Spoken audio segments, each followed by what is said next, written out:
Hi, good morning. My name is Chukwuka, and I will be talking about the cure for imposter syndrome. So, before I get to the cure, I want us to know what imposter syndrome is and how you can identify that you are experiencing imposter syndrome. So, what is imposter syndrome? This is when someone starts second guessing or doubting their ability to do what they are usually good at. So, and it's also a time where you start questioning whether they're doing what they do right or whether they belong where they are now. So, probably you've been looking for how to get into a company and all that, and at the end of the day, you finally got the job and all that. You see, a time will come where you start asking yourself, do I really belong to this place? Am I really supposed to be here? That is what imposter syndrome is. And most time it affects people that are successful, high achievers, and those that are already quite successful. You see, they've gone through a lot and they are already where they want to be. And then that moment comes when they start doubting that, did I really do this? Is this really my hard work? That's imposter syndrome. Now, how do you know you are suffering from imposter syndrome? It starts when you start feeling some sense of imperfection, when you start having lack of self-confidence. That means you're suffering from imposter syndrome. So when you start feeling imperfection, do some things, and instead of just looking at the end result, at the success of what you are doing, you are looking at the mistakes. You are looking at the fault or the little failure that you have. That is imposter syndrome. And another thing is when you start exhibiting perfectionist tendencies. As a perfectionist, they always want things to go how they planned it. So perfectionists, they usually set high goals for themselves, and then they feel like they are supposed to achieve such goals. Probably, okay, from January to June, I want to do this, I want to do that, to set that high goal for themselves. So at the end of the day, when they don't meet that goal, they feel ashamed and they feel bad for themselves. So, and another thing is that aside from that, even if after they succeeded, even after they've achieved what they want to achieve. So at the end of the day, let's say they finally succeed at what they want to do. Instead of praising themselves, instead of acknowledging that success, they look back at their mistakes. Fine, you wanted to get something right in time, you wanted to do this, you finally done it now. They now attribute that success to luck instead of them to own the success, instead of them to tell themselves that they start attributing to luck. And that is another way to identify that they are suffering from imposter syndrome. Another thing is, they avoid responsibility because people that suffer from imposter syndrome, they feel like they are not really good at what they are doing. So they have this fear of being found out. They have this fear that their colleague or their boss will find out that they are not so good at what they are doing. So they try to avoid the responsibilities that are given to them. So when they give them a role or a task to do, they try to run away from it because at the end of the day, they will feel like, okay, this person realized that I'm not this good at this particular thing. So they don't want to take up that challenge to do that task. Another thing is to deny their own success. Yes, when they do something, okay, you are doing a task to do. Okay, as a designer now, as a product designer, for example, now, I was doing something to do. Now, at the end of the day, I was able to finish up with, let's say, improve. Now, instead of praising myself for doing this particular thing, I'm like, I didn't do it so it was so and so that helped me out. I didn't do it so it was so and so that helped me out. They don't want to own up to that success because they are scared. They are kind of have a fear for success, they have a fear for failure at the same time. So instead of now acknowledging the fact that they do this particular thing, they would rather assist to someone else. And also another thing is that aside from attributing to someone else, they rather take up blame than acknowledging their success. Maybe when something happens, they say, it's my fault. That's it. Another thing is they fear judgment and discovery.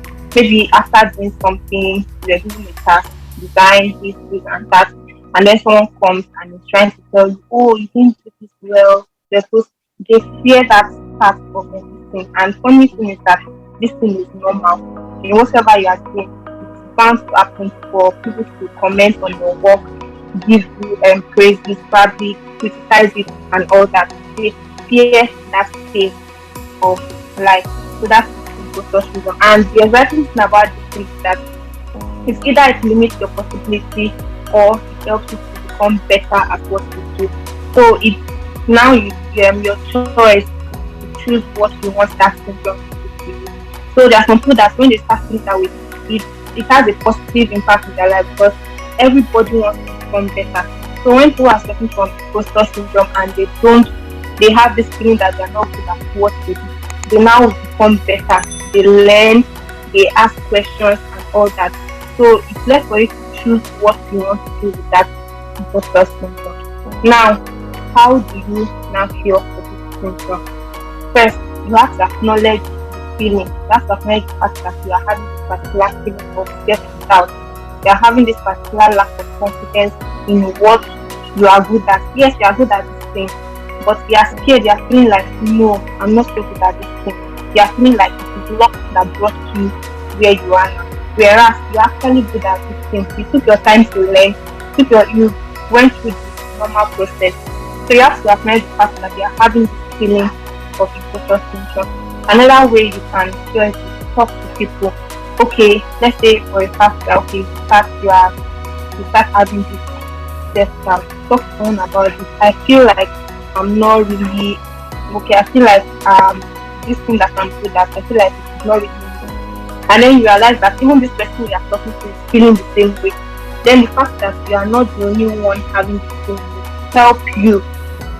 You have someone that you are dealing with this thing to.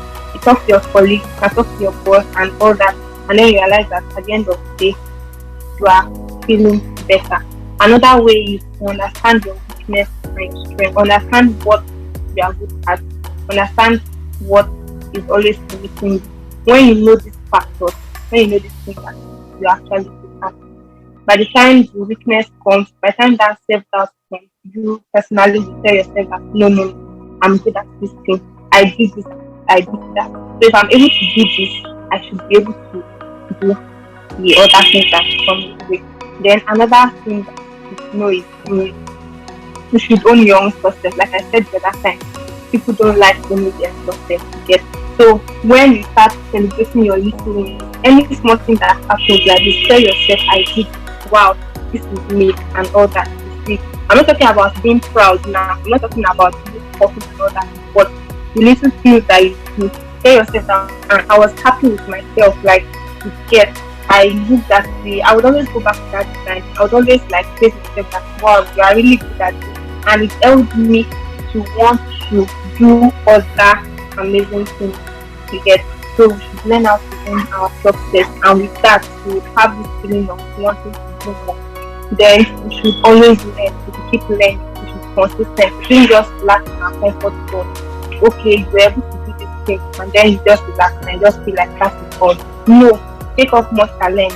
Go online and see there are different things that you can lay your hands and become better than you were yesterday. Become better than you were 2 seconds ago, and all. You understand? Then look for people that are good at what they do. As a designer, I know of people know things do and all that.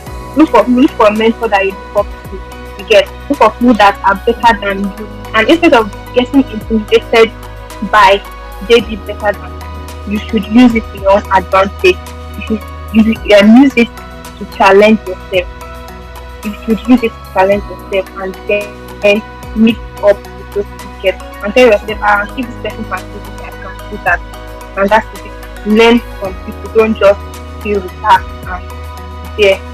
And then there's a take note for us here. Some of these people are not smarter than you. The thing is that they just learn well.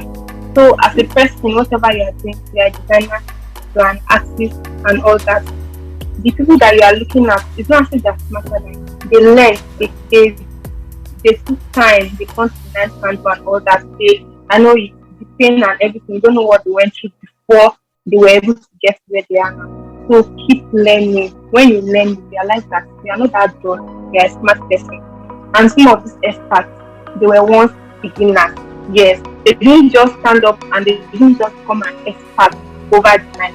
they were once beginners, they started somewhere. So you as a beginner, you should put it in mind that you will definitely get somewhere one day. So it's a process to get. You can't just leave being a beginner and go to being an expert.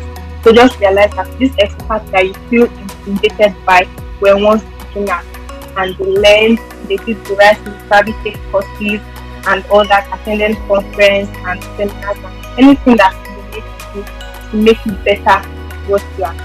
Make sure you give, and that's for now. So if you are having imposter syndrome, these are the things you can do to help you overcome that syndrome. Thank you all for listening.